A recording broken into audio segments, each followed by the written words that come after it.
हमारे school life में और कॉलेज लाइफ में वो सब चीज़ें नहीं सिखाई जाती जो कि हमें रियल लाइफ में काम आती हैं। बुक्स रियल लाइफ में काम नहीं आती हैं, रियल लाइफ एक्सपीरियंस आपके लाइफ में काम आएंगे।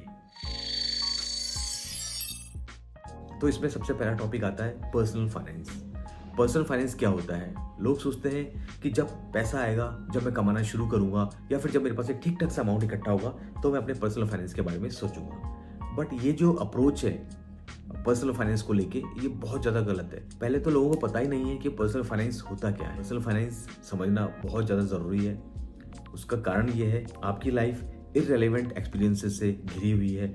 आपको कब कौन सा प्रॉब्लम आने वाला है यू नेवर नो। वो प्रॉब्लम हेल्थ का हो सकता है, फाइनेंस का हो सकता है। वो प्रॉब्लम आपको किसी भी एक अलग तरीके से आ सकता है जो कि आपने एक्सपेक्ट नहीं किया हो।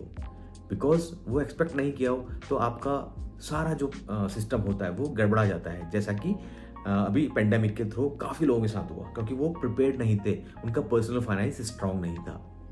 पर्सनल फाइनेंस में सबसे पहले क्या आता है कि you have to know about savings, you have to know about your personal perspective of finance.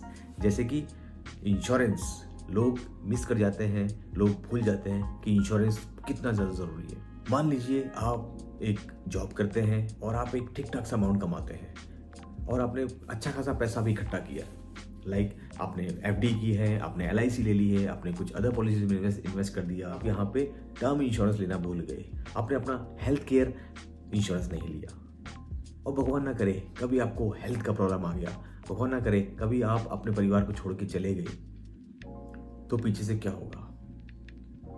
यही पर्सनल फाइनेंस आपको एजुकेट करता है कि सबसे पहले जॉब लगते ही, बिजनेस चालू करते ही, अर्निंग शुरू होते ही सबसे पहले आप अपना इंश्योरेंस कवर कीजिए। Life insurance, health insurance, and अगर आपके पास कोई व्हीकल है तो व्हीकल इंश्योरेंस। आपके लाइफ में सब कुछ इंश्योर्ड होना चाहिए। आई प्रे कि आपके पास सारे इंश्योरेंसेज हों और आपको एक की भी जरूरत ना पड़े। But you never know, unknown accidents आपके सामने आ जाते हैं। उस टाइम पे आपको ये इंश्योरेंसेज बहुत ज़्यादा हेल्प करेंगे।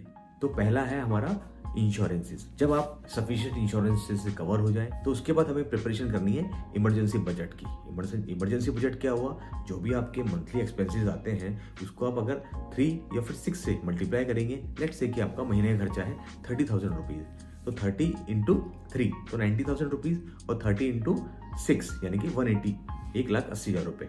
या तो आपके पास 90,000 रुपये हों तो दैट इज़ वेरी गुड, और आपके पास अगर 180 हो, 1,80,000 रुपये हो in your bank in form of cash, या फिर आप एफडी भी करा सकते हैं, जिसको कि आप एक इमरजेंसी फंड के तौर पे यूज़ करेंगे। इमरजेंसी फंड कब काम आएगा?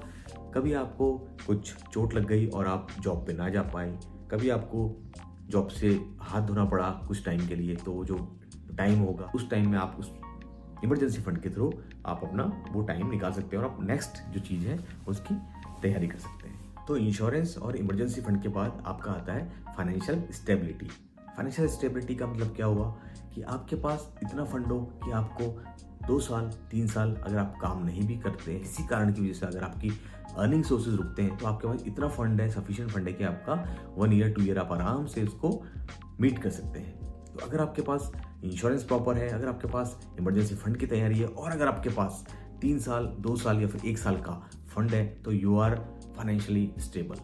तो ये है पर्सनल फाइनेंस से रिलेटेड तीनों topic: insurances, emergency fund and financial stability.